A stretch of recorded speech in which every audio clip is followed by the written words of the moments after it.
Well, Toronto has just passed their multiplex zoning bylaw, and I have today with me Marcel Gros from RenoShare. He is the founder and CEO, and he's going to just give us a bit of insight as to how this multiplex zoning bylaw is going to impact his business. So, welcome to Ontario Sweet Spot, Marcel.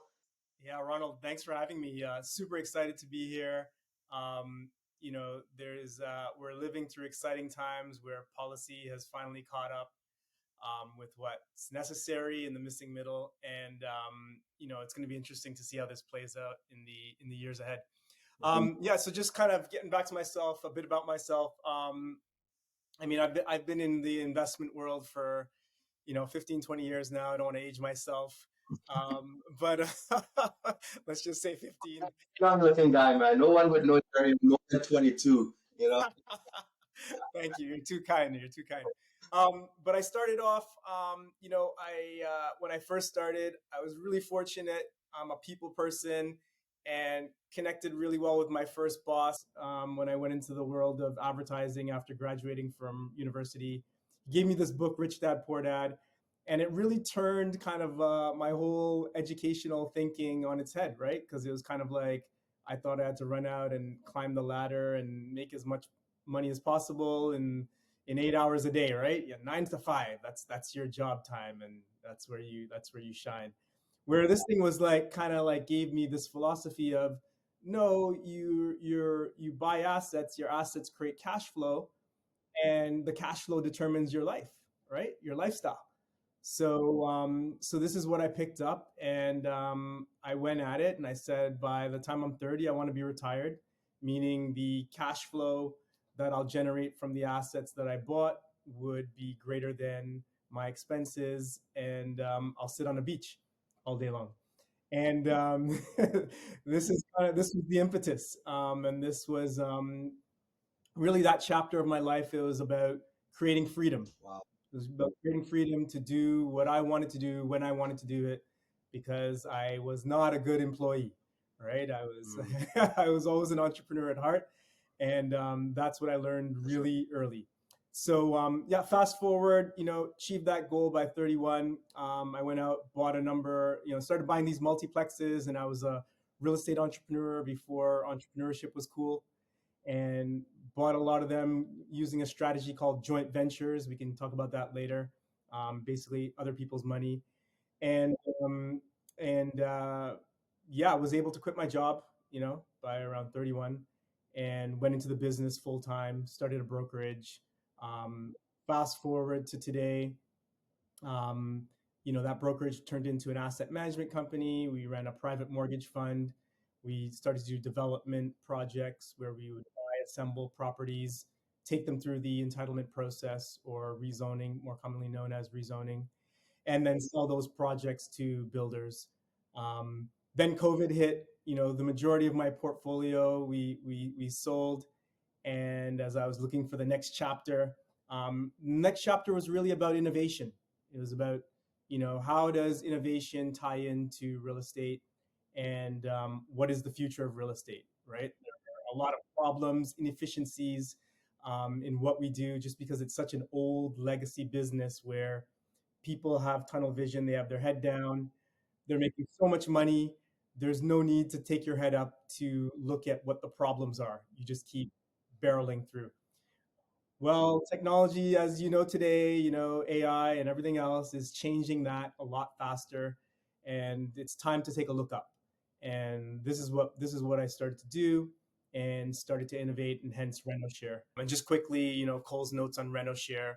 Really, what it is we're trying to affect the renovation industry, help contractors and investors, and eventually homeowners renovate more efficiently and effectively, save time and costs.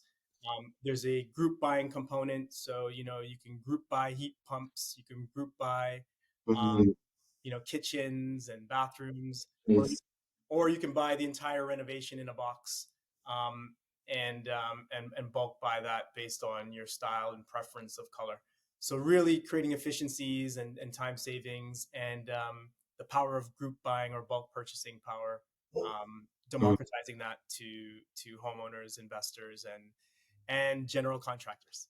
Hey, you know what? Gotta tell you, that's amazing. I think the work that you have done, where you have come from, how you have developed and grown into the entrepreneur that you are, and the innovation that you're bringing to the marketplace today, I think is really inspiring. And we need more futurist people, that people that are thinking about the future, that's want to bring innovation. Because you may or may not know, construction is one of the most ineffective and inefficient industries out there. And even though there are technologies today that exist, like 3D laser scanning, there's modeling technologies, so design softwares, there's all different type of on-site scanning robotics and stuff like that. And many contractors are just not even willing to go through that curve of learning how to implement some of these things. So I really appreciate what it is you're bringing to the marketplace. And we're going to dive into a lot of those details there because you said a lot, and I know the listeners will want to hear more about your investing experience. And not to mention, I want to learn more specifically about your rent or share program. But before we actually move on to that, I want to actually say we're going to run our Riverside segment. And in our Riverside, I just want you to, relax. Just talk a little bit about who you are. I want listeners to know who you are. And of course, I'll be doing some learning and taking some notes in the background. So here's going to be my first question to you, my friend. What advice would you give to your younger self, and why? Oh, fantastic question. I would say, Ronald, the advice I would give to my younger self is um, really look at the big picture. I think for me, when I was young, I was, full of energy and kind of really focused on, a particular goal or task. But like, really, I think having sight of that bigger picture, meaning, and I don't like to use the word balance because I don't believe balance truly exists, but but um, but really just that bigger picture and keeping that invigorating energy towards your goals and aspirations, and just keep that going, but keep the context bigger picture, um, meaning family, friends, hobbies, like you can do them all. It doesn't have to be just one thing. So that would be the advice. I agree with you. In fact, you're a whole person. You're not just a real estate investor or an entrepreneur, right? You're a whole person. So you want to definitely incorporate that. And I think a lot of people, including myself to some degree, sort of shy away and hide the fact that I'm actually a whole person. I have a family. I do business. I have a life outside of business. So when I shut my doors 9 to 5, or maybe I should say 9 to 9, right? After that time, like I then have other things that I focus on. And I really like what you said about balance, because I am a big proponent of that work-life balance is actually a misnomer. It's a myth, because there really can't be balance. In fact, I will say this: balance, when something isn't balanced, it is actually unstable. Think about that scale, right? Like that. It's actually off balance, but it could be off balance or it could be balanced. So really, it's better you're doing one thing all in or you're not, right? So in family or you're all in business, right? And then with that, when you're not doing family, you're doing business, right? So that work-life balance thing can be very complex and confusing, I think, for many people trying to figure that out. So thank you for sharing that there, Marcel. Now I have a second question. We're going to run through this here, right? So what is your most pivotal experience in the past that contributed to your present day activities? My most I would say quitting my job. It was like, and we laugh now, but like if I take myself back to that moment, like think about it. For many people who may be watching this podcast here, you're comfortable, you may be making your six figures. Like Mhm. I never even made six figures. But kind of like there's a lot of comfort in that, and to be able to trust yourself, take that risk, at that point in your time where, if you think about it, what do you when you're that young, what do you really have to lose? Sorry, right? What was my worst case, right? And I did this analysis in my head. It was like, okay, I quit my job, I go try and do this continue this real estate thing full time, and let's just say I fall on my face. I could just go back and get another job, right? In 6 months. Or what's my worst case? I go work at McDonald's and become the manager, right? Right. So I think when I did that, it required a lot of courage. And people watching this video may be thinking, yeah, I got to go quit my job. And it was I'm talking about it now, but it was very planned out. Like, it was very strategic. I had to be generating at least 3 times the amount of cash flow I needed. So it wasn't like a break even cash flow analysis. Like, I was conservative. I did 3x, right? So when I quit, even though I didn't tell my mom and my and my dad at that time, because they would think I'm crazy. Why are you quitting your good downtown paying advertising job to do this entrepreneur thing? Um, it was very thought out, but it still required a lot of courage, because there was comfort in a paycheck, Yes, and to wake up the next morning and not have a paycheck coming was scary, that's right? right. So I completely agree with you. In fact, I would say to most people, I say, listen, if you don't face the fear now, you'll have to face the regret, and the regret is exactly. fearful. And that's a great point, right? Like you go through life, and you don't ever want to say that the worst thing is to say I would have, should have, could have, right? Like, just go and do the thing, right? Like, it's not that bad. There's no result that can be that bad if you go and try something that you're truly passionate about. Clear passion. If you don't have a passion, stay at your day job. People, please do not leave your day job, because this is going to just lead to horror and terror and a lot more fear. You have to be passionate about something, because if you're not, and just like your parents and siblings and so forth or friends may have discouraged you from that because they didn't realize the passion that you had. And the Right. passion is more potent than the plan, Yeah. because the plan can move, but the passion got to be consistent, right? Passion's got to be consistent, and also, as well, I would say, we're in a different time, right? As Yeah, well, in fairness, right? Like, our parents' generation, had a lot of setup to do, yeah, right? Coming here as immigrants to this land, that's right. and there was a lot of setup, and from you know past issues that had to be repaired, so to pave the way. Now the new generation has an even more opportunistic, and you can see a lot of these students coming out of universities and colleges are right into entrepreneurship, right? Mm-hmm. Fantastic, right? So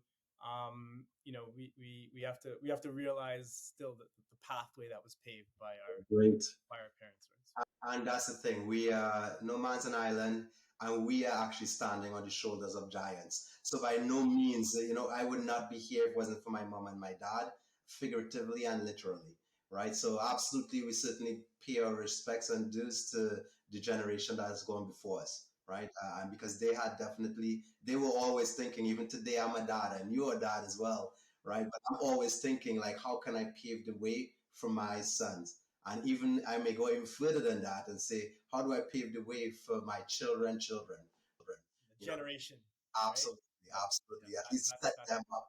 So that's really powerful that you mentioned there. And I mean, now we're getting into what it is the whole. I want to wrap this kind of this Riverside segment up, and we just kind of talked about what experience, and you mentioned the experience that really was the most pivotal was you leaving a job. But what I want to know now is what aspect of your life really empowers you the most today. And this is more, let's get to know Marcel a little more outside of the office. Yeah, yeah, for sure. I would say, I'm a big believer in God. Yeah, good. I wouldn't necessarily say I'm churchy, um, but definitely a big believer in God, and I do go to a super awesome church. It's called Surf City. Big up, shameless plug. And that really grounds what I do, because at the end of the day, there are trials and tribulations and obstacles that you face, and it's kind of like sometimes you don't know how you're going to get through them, right? Like I all the time, right? Like, and then it's not just in business, it's outside of business, it's life.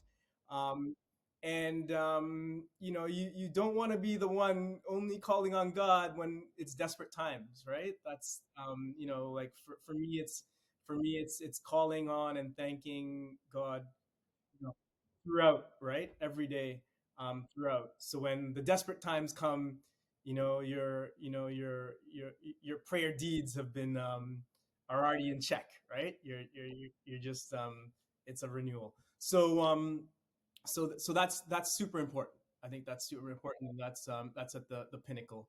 Um, there, from that, I would come down and I would say, family is super important to me. I'm I'm a family guy, both immediate and those that are surrounding me. Um, I always want to make sure they're okay, and in the back of my mind, and this could be one of those things that maybe holds me back a bit, but in the back of my mind, I'm always thinking about family and even close friends within my circle. That how are they doing? Are they okay? And do my best to try to reach out as much as possible, and even throughout a busy schedule. And I think the one thing I realized, and I think really realized this through COVID, is I'm a big people person. As much as I like to get as much as I like to kind of dig in and do certain things on my own, like in my own time, like painting or cycling, or maybe go down the rabbit hole on the internet researching something. At the end of the day, I'm a big people person. I get energy from people, um, engaging with them and being around them, and that is part of my strength that I've had in business, which I didn't know I had. Only actually realized that recently, and that realized that through COVID. So yeah, I think that's Just completely amazing. Thank you for sharing that. I'm sure a lot of people sort of hide behind their faith and you don't. But you know what? That's what it shows in your whole life. It shows actually on camera, in fact. You seem to be a happy, well-rounded person. And the truth be told, most people may or may not think of it in this way, but business is spiritual, right? Business is spiritual. We are defined by our works, but that work is actually fulfilled by the faith, right? So that's really important. I myself am a believer, and I function like that. I try to live my life like that. So I appreciate you sharing that on the show here today. So make sure that you guys certainly take some wisdom from who Marcel is, because certainly is going to help you become a better person in general. But what I want to talk about here today is this multiplex zoning bylaw, right? This multiplex zoning bylaw it really has come and changed the landscape of what it is we can expect going forward in the city of Toronto for homeowners, investors, for contractors, and of course you kind of fit all of those. So you're a citizen of Toronto, you're I want to say developer in Toronto, right? But you're also a real estate investor in Toronto. So tell me, how do you think this multiplex zoning bylaw will sort of resolve some of the market or housing crisis that we're expecting or experiencing right now in Toronto? Yeah, no, great question, Ronald, and quite timely. So, right now we're in a crisis, a housing crisis, Hmm. and we've got people that are giving up on purchasing homes, right? And we've got this kind of this real house price versus like disposable income gap that's growing, right? um, and and it's getting tougher and tougher to get into the market. um, but at the same time, home ownership offers a lot of great things for people and family. Security, stability, ability to generate wealth, and ability to hand something off for the next generation, right? And we see that people that are the powers that be, that chances are they would have had a bit of a leg up, maybe inheritance or whatever from their grandparents or grandparents, maybe land or whatnot. And you can see that kind of gives that gives them a head start in the game of life, in at least in today's terms. super important, I think, home ownership for people. And this multiplex, this new policy that's come in place is a great opportunity. And I'm going to look at it from two angles. For the investor, and then for the homeowner. Let's talk about the homeowner first, because I think that's more important, and that's kind of a big part of what I'm focusing on. I think for the homeowner, this offers a great opportunity to now get in and live maybe in the city that you grew up in, or like within Toronto, right? You don't necessarily have to move way out to the burbs and have trouble maybe transporting back to your job if it's in the city. That's right. So the way this kind of works out is you can now go and maybe you gather a bunch of friends, or maybe it's a few generations of family, and you guys can come together. You buy something, maybe it's a fixer upper, or maybe it's an existing. Like I just saw a deal the other day that's already a triplex. Yeah.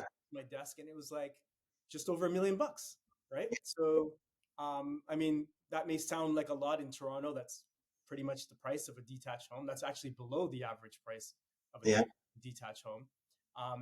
That would be a great opportunity for maybe 3 families, or 3 generations, or 3 siblings, or 3 friends to band together, pool their resources, and get into the market. And this property had an opportunity to build a garden suite in the back, because it had the depth.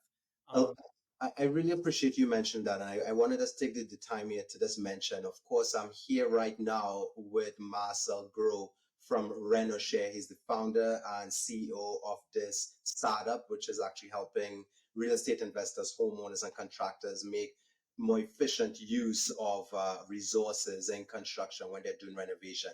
And we're talking right now about this multiplex. And what I want to say here is multiplexes are not just for contractors or investors. And you just mentioned it. It solves a lot of problems. One being aging in place, 2 being multi-generational, and 3 being just people who have lived in Toronto, grew up in Toronto, but can't afford properties in Toronto, and anyone had to move to the suburbs. So those are 3 categories of citizens that will certainly reap the benefit of this new multiplex zoning bylaw. So I know you just mentioned this, right? So tell me a little bit about this here. What is the feasibility? Like which property? You just talk about a bungalow, so I want to dive a little bit into that. Let's get into some details, because people want to know some details here, as the best of your knowledge. Like which property you think is the most feasible type of property to convert into these multiplex units? Yeah, so there's 2 types that I like. I think personally for me, I like the kind of the worst property on the best street, right? And that's usually that little bungalow, maybe it's a post-war bungalow, that maybe already has a side entrance for basement. I look at a certain frontage and a certain depth. So I kind of like that minimum. I prefer detached. I'm okay with semis as well. With detached, I like that minimum 25-foot frontage, and kind of 125 depth, and the opportunity for parking. Right. Usually, I'm in an area that's pretty dense.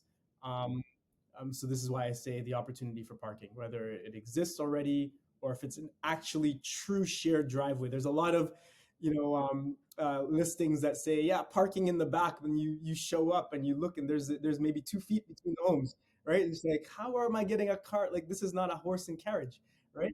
So those are the ones I like, and I really like this strategy of being able to get something and fix it up, and I call it the long slow redevelop, right?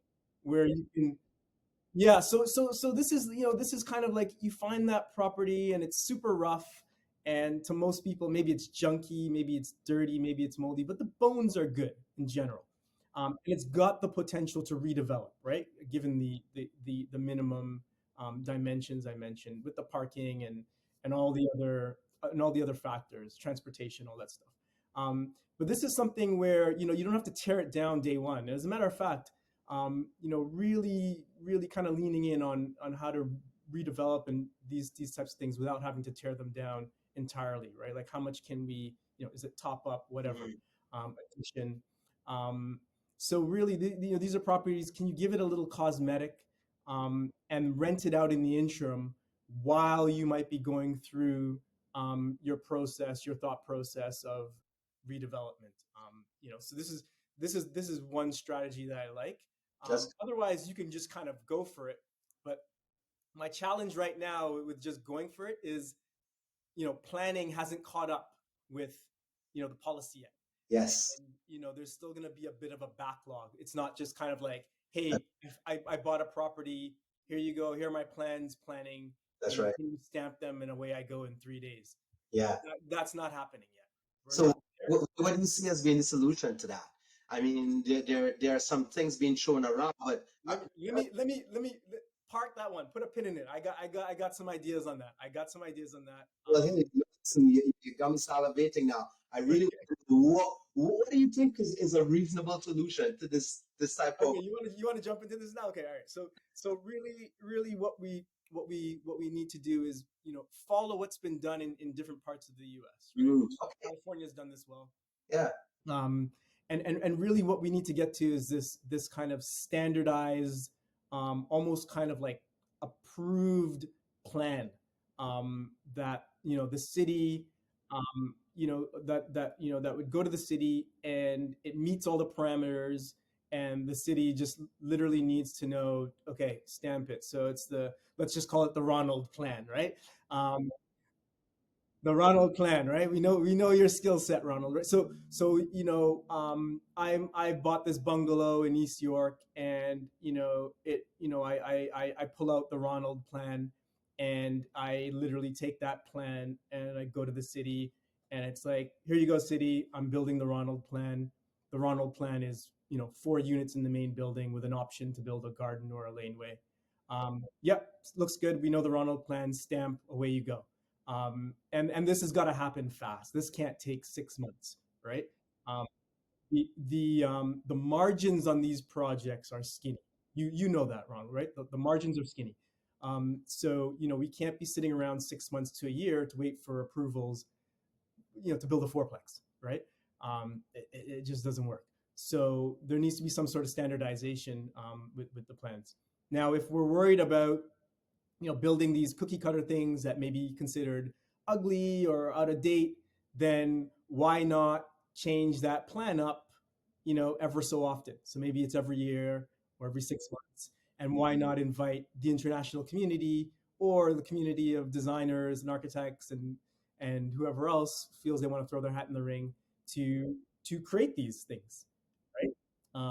And choose the best one and make it hit the standards. And if you want to take it further, let's talk about creating these things in a net zero fashion, right? With an option, right? With optionality, because ultimately that's where we need to go, right? So these are some thoughts, and we've got some ideas on how to do that, and some plans we're working on, from a marketing perspective, and competitions that we're thinking of that may bring about these types of creative schemes, right? Marcel, you are definitely one of the sharpest minds I've actually chat with concerning solutions related to multiplex conversions and how it is we can resolve some of these challenges. But there's one particular challenge that comes up all the time, and you sort of mentioned it, is that how do we actually get into even ownership in Toronto? Properties are not, they're not very cheap. In fact, they're very expensive compared to other sort of cities, surrounding cities and municipalities. Now, with that said, how do you think owners, property owners, or future property owners can come by capital? Is there a means to do that today? Because I do know you have a financial background as well, right? So let's talk a little bit about what are some capital or financing facilities that might be available or becoming available. I think what people just have to do is, in this market, you got to be creative, right? Like it's no longer, like you can't, have $25,000 and go buy a house anymore, right? Like you need 100 grand. So where do you get that 75 grand? Well, like be creative if you really want it, right? It's out there. Um, Absolutely. you know, Absolutely. And it's this is one of the things like I believe to be really important. Of course, your net worth is basically equivalent to your net worth. And it's really important to surround yourself with knowledgeable people like Marcel. Again, Marcel Grow from Renoshare, founder and the CEO. He's talking about the multiplex, uh, Toronto multiplex approval that just happened. And, I want to just throw a little bit of facts in here, right? Because there's a lot of things that happen. And you know what I do, and a lot of people who will be listening and know what I do. So I'm a BCI designer, and I actually, do a lot of these type of, I call it suitable reviews to see if a property can actually be converted to 2, 3, or 4 unit dwellings. So a multiplex really is a property that has 2, a duplex, 3, a triplex, or 4, a fourplex, 4 units, right? So Toronto is now allowing that. So what are some of the requirements? Well, you have to make sure that they're what they're classifying as a long lot and a large lot and a small lot, right? So that is a classification that they're looking at, and of course it's within the zoning bylaw. They're also looking at the height of the building. Height of the building is now, you can go up to 10 meters in height. That's almost 30 plus feet, right, of height. So you can easily add up to 4 stories, right, to a bungalow. And of course, you now can extend the depth of the property depending on whether it's a large lot or a medium sized lot or a small lot, up to 19 feet. So, and you can add a garden suite. So, really and truly, they approved a fourplex multiplex bylaw, but it still stands that you can add a laneway home or a garden suite. Now, you are in the business, you are actively engaging with clients daily and talking to clients, not only owners, but contractors, as well as investors. Like, what have you seen people kind of leaning towards? What are some of the questions that you are sort of receiving right now? Yeah, no. So lots of people want to know the feasibility. So how, this might pencil out. So someone may have a property, and it's kind of like, well, what's possible here, right? What can I do? So a lot of people looking to figure out like what's possible, what's my highest, we call it highest and best use, right? Um, so how can I maximize this property out? Um, Obviously financing is still a huge challenge, so how do I get this financed, right? That's still a massive challenge for people. And I would say if I were to rank two biggest problems, in real estate, at least this small scale real estate, and you can probably even liken it to large scale, um, I would say it's financing and execution. And outside of that, a lot of questions and queries into what are the costs of these things, right? So if I was to buy this bungalow, um, or buy the 2.5 story property that's kind of already cut up, which I didn't talk about, those are another type of property I like. I like that already cut up for you, right? Usually basement apartment, main floor, and then upper usually has 1 unit plus a half, right? So lots of those already exist in Toronto. Though they're already suited, so to speak, may not be legal, but those exist, and you can find those, and maybe give them a bit of, once again, cosmetic and get them to a legal status. A lot of the work is done for you. Plumbing is already run up and all that kind of stuff, right? So those are great properties as well. And that next big question is, how do you execute these on budget, right? People are just like, what do you do? And there's a huge fear around working with contractors because there's so much there's so many variables, so many things can go wrong. It's one of the reasons I actually, in my development business, I stayed. I call it, I kept my hands clean. I didn't get into construction of big buildings and underground parking and all that, because it was, when I when I learned about the variability on my first project, it was kind of like, it was mind blowing. Like, Share a little bit about that because I'm sure people want to hear. Most people don't realize, like I say that converting a single family home into a multiplex is not like adding a powder room. So, but I want, like, why don't you dive into some of the huge challenges, the sleepless nights that you had on some of your major land assembly and development projects you were. Yeah, I would say, okay, so let's just put something out here. Let's just make a bit of a caveat here, right? So there's a big difference between renovating something to a duplex or a fourplex. Like Yeah. when I say something like a single family or semi-detached, um, versus development, creating a mid-rise building or maybe a townhouse project or a tower for that length, right? Yeah. And I'll talk first about the development side, right? Like you want to lose your shirt, like you go into like development and not be ready, not have enough cash, right? Like Yeah. you'll lose your shirt. Um, duplex, fourplex, it'll be stressful. You may not lose your entire shirt, maybe half, maybe just a sleeve, or you can cut the sleeves off, right? Um, but so like one of the biggest challenges with the larger scale development stuff that I saw on some of my early projects was you get into this variability with construction, right? And and construction is a beast of a thing when it comes to that. And one of the biggest things is the underground parking, right? It's this mythological void that no one really seems to be able to give you an answer to. Um, you got to talk to this person and that person and that person, and then you kind of bring it all together, and then go to your cost consultant and get them to map it out. And that even still, that's just an estimate because you don't know if you got to do this or not. Shoring versus all this stuff. So it's just this kind of void that it's super expensive, like just for adding another layer down, that it just throws the feasibility of these projects. And with the parking requirements that most of these projects have, um, they're kind of known. These mid-rise projects, while they some of these buildings are beautiful and they're nice kind of boutique buildings, they're kind of known as one and dones. You kind of do one of them and that's it. I've seen countless newbies and even like kind of mid-size developers kind of like fold up shop, and some good people, like really good business, just you know the market adjusts, whatever, like some small fluctuation that's outside of your control, interest rates go up with financing, like you're out of the game, right? You're out of the game. Your margins, you just won't cut it. And when you're out of the game in that game, like your shirt, you're out. Shirt's gone, right? Um, Going back to duplex, triplex, fourplex, like first of all, super liquid, right? The amount of people that can buy a single family or a semi-detached home that's even half done in Toronto, like you can get out.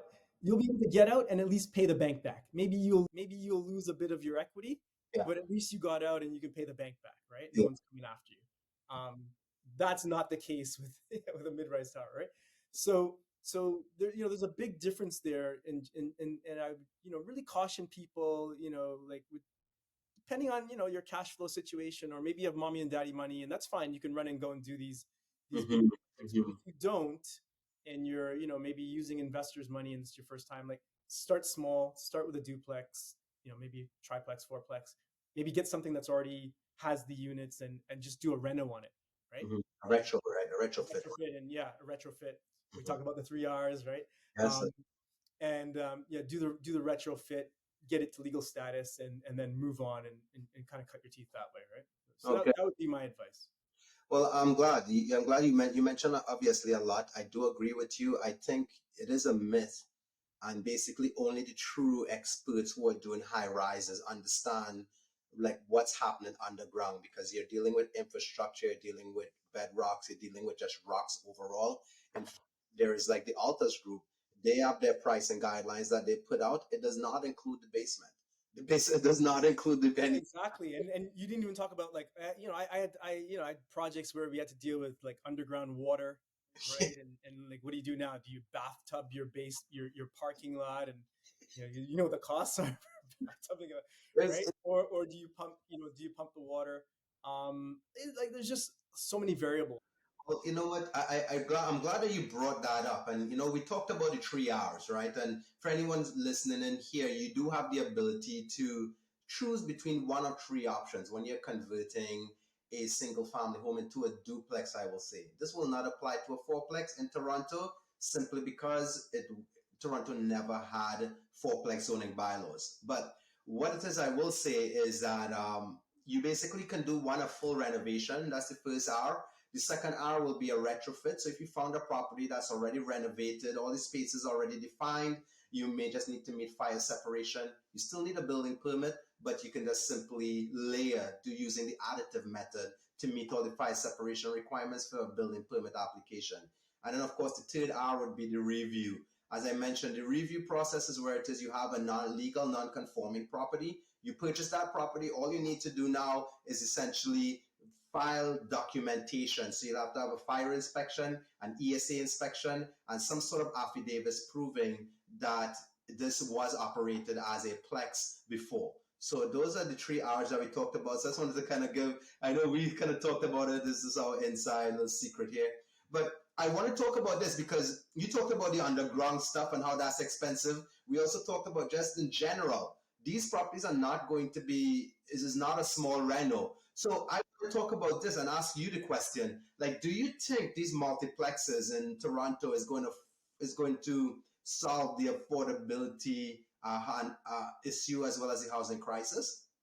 Yeah, so great question. So let's look at this theory, right? So if we have, let's just say we have 100 people, so we've got a supply shortage, right? Bill 23, 1.5 million homes in 10 years, right? It's probably about, what is that, like 187,000, yeah, a year, right? That we'd have to create. So we've got a supply shortage. We can't just rely on high rise. We need to look at this, what we call the yellow belt, right? To add some of that supply or take on some of that burden. And the great thing about the yellow belt is, or more commonly known as the missing middle, is, if 100 of us were to add one unit, right? Whether it's a basement, whatever, garden, laneway, or maybe just an addition on top, right? We could get that done in 12 to 18 months. Maybe not 12 for most of us, but let's just call it 18 months. Okay. It's not going to be 12 months if you're starting out, right? Maybe you and I.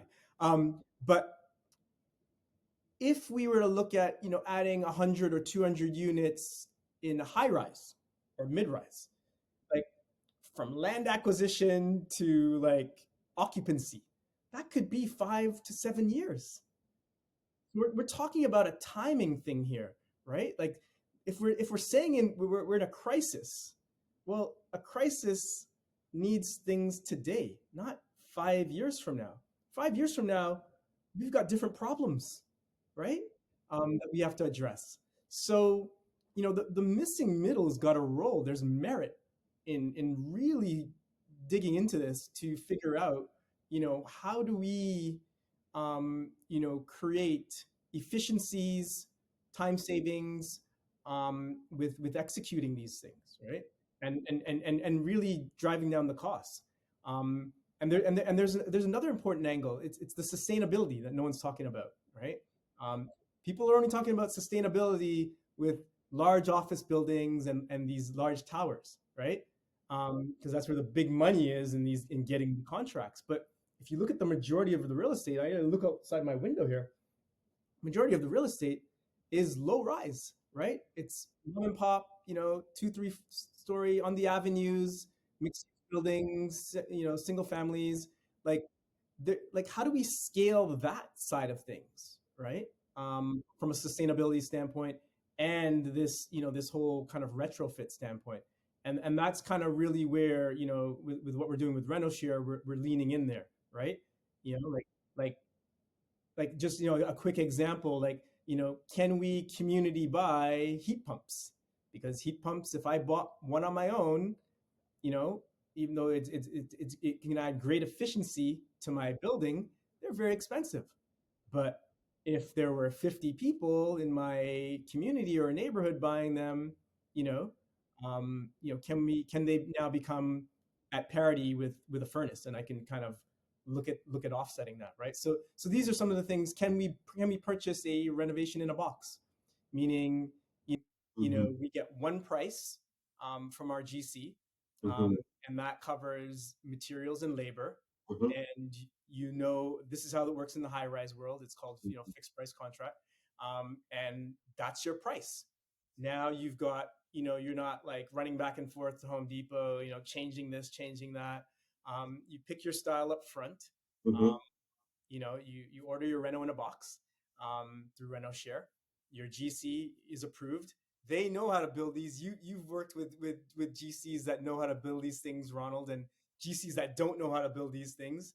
And you know, invariably you're going to run into problems, especially when that inspector comes in and you didn't use the right fire grade caulking, right, for the separation or whatever it is, right? So you need approved GCs that know how to build these things. You got to take the variability out of materials and procurement, and you got to benefit from bulk purchasing, right? Like, you know, like here's the style that's on trend. Pick the two colors, um, and that's what everyone gets. Now we all benefit from, you know, purchasing that style, and you know, the next 3 to 4 months the style will change, and so on and so forth, right? So these are the things you kind of have to start to think about when we're looking to scale these. If we really want to make a dent or some positive impact in adding variability or adding supply. And then the one last thing, and you know, just before we move on here, is the unintended consequence. And I think a little bit of time just to chat on that.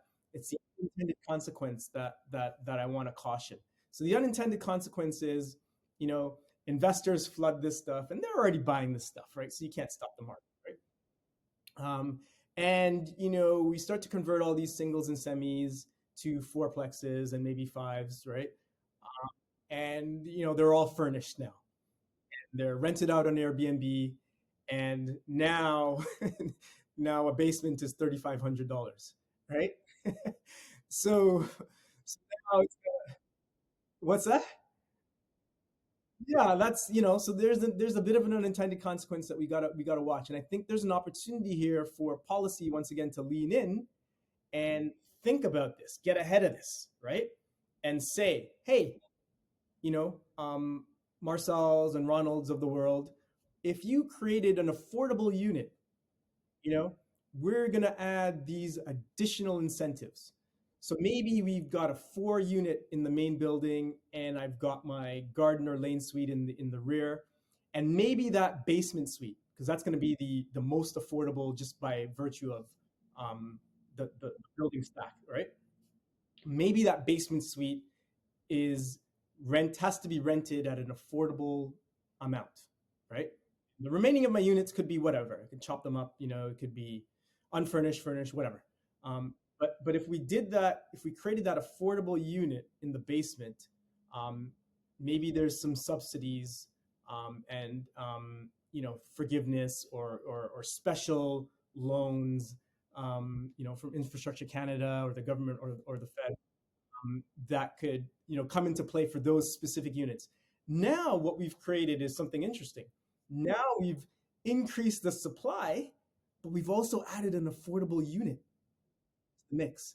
And it's not going to be everyone who does these. It's going to be, the people like you and I and the investors of the world that may consider this, if the incentive program is beneficial enough, right? And it kind of pencils out. So huge opportunity here for, you know, policy to really lean in and get ahead of this unintended consequence, because the market will do what the market needs to do, right? If it costs me X, I'm buying the property at Y, and it costs me X to build, then I know I need to make Y in revenue, right? And that's a matter of fact. I'm going to do whatever it takes to make as much revenue as possible because I know what my costs are, right? And that's what the market will do. So huge opportunity here for policy and you know, the municipalities, to lean in and really start to really think about this. There's an opportunity here to create these affordable rentals, and within this new policy change. I would say that, yeah, the government still have some work, but it's a step in the right direction. In the right direction, 100%. In the right direction. I think more municipalities, we do work, design work in a lot of cities throughout Ontario. Ontario, definitely, Toronto, definitely leading the way, right behind Hamilton. And there's a lot of cities that are lagging, like significantly lagging behind with the approval process, whether it be a budget or whatever that might be. But I do agree with you. There needs to be a more pro housing philosophy, sort of just entrenched in within these councils because and these committees, because this is what's going to actually provide housing. And I think I read this or heard this somewhere, so not necessarily my words, but it's really unfair to welcome 700,000 plus newcomers to Toronto or Canada without providing housing for them, right, at a reasonable rate, right? So affordability has to be at the top of the conversation, not only just the creation of these, but I also say there are three categories here. There's just Toronto and Ontario in general. We just need available housing, right? Just housing that's just available for purchase because there are people who make money and they just have no opportunity to actually get into housing, right? Then there's attainable housing, right? So maybe slightly lower tenant profile, but they need something to move into as they progress through life. And then you got the affordable housing, which is, defined as 30% of your medium income and so forth. So we first need to start with available and work our way through affordable. But affordable is important, especially when you're talking about newcomers. Most newcomers are going to have affordability needs, and we need to be able to address that. So again, really, really grateful for you coming on the show here and sharing your wisdom with us. I know there's a lot more that we can certainly dive into. Again, I'm talking here with Marcel Gros, founder and CEO of RenoShare, an innovator in the renovation space and construction space. You guys definitely need to reach out to him. So, Marcel, how can people actually find you and reach out to you and connect with you? Yeah, absolutely. So, we're doing our pilot right now. It's a great time with RenoShare. You can log on. It's renoshare.ca. That's just as it sounds, renoshare.ca. Or you can get me at marcel@renoshare.ca.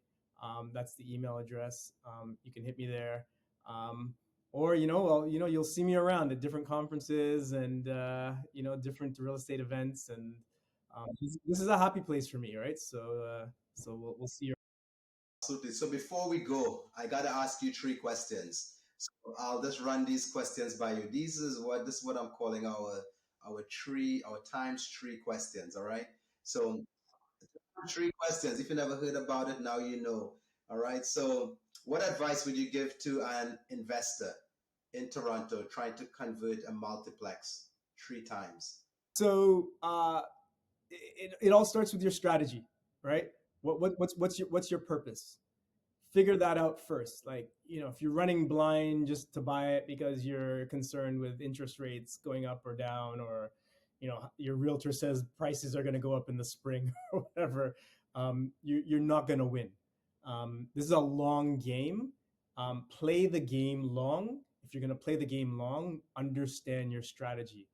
And it could be whatever it is. Maybe it's your first time buyer.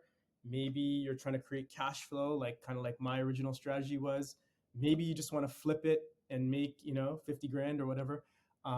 Figure out what your strategy is, and that'll help you determine where to go, right? Like if you're trying to get into the market in Toronto and you only have 50 grand, like maybe you should look elsewhere, right? Unless you involve joint ventures or whatever in your strategy, right? So really figure out your strategy, and then stress test that analysis, right? Of Amazing, absolutely. Stress tested. If banks are doing it, then I think it makes sense that we all should do it. Stress test the strategy. Love it. I love it. Now, second question here, my friend. This one is a tricky one, so you gotta slow down here. I know you have a quick brain. Let's see here. So you got so here, choose a letter in the alphabet. So choose a letter in the alphabet, right? You think of a letter right now? Yeah. Okay. All Okay. right. Give me three words that start with that letter that describes who you are. The the three words have to start with the same letter, or could it be a different letter? Okay, you give me three different letters. I would pick I would say, definitely the letter T. For me, trusted. That's always been something that I want to be known and kind of valued as. Um, I would say I'm going to switch it up. I'm gonna use three different letters. I'm going to say F. So forward. So I'm very like forward thinking, solution oriented. So it's kind of like, I don't dwell on, you know um, you know why can't I? It's kind of how can I, right? Um, and then the last, I would say, oh man, what would be the last word? Um, uh, I think I'd use the letter E, energy. Just kind of playing on, kind of gone down the rabbit hole on sustainability, but everything is energy. Everything is energy, and I feel like I'm very energetic. Like I said, this is a happy place for me, so you're gonna get my energy. Um, do things that give you energy, right? Figure out what that is, right? I talked earlier about being around people, not everyone, but the people that I like to be around, give me energy. So, like that's something that's important. I think you're not gonna be successful in whatever it is you're doing if you don't give it energy, right?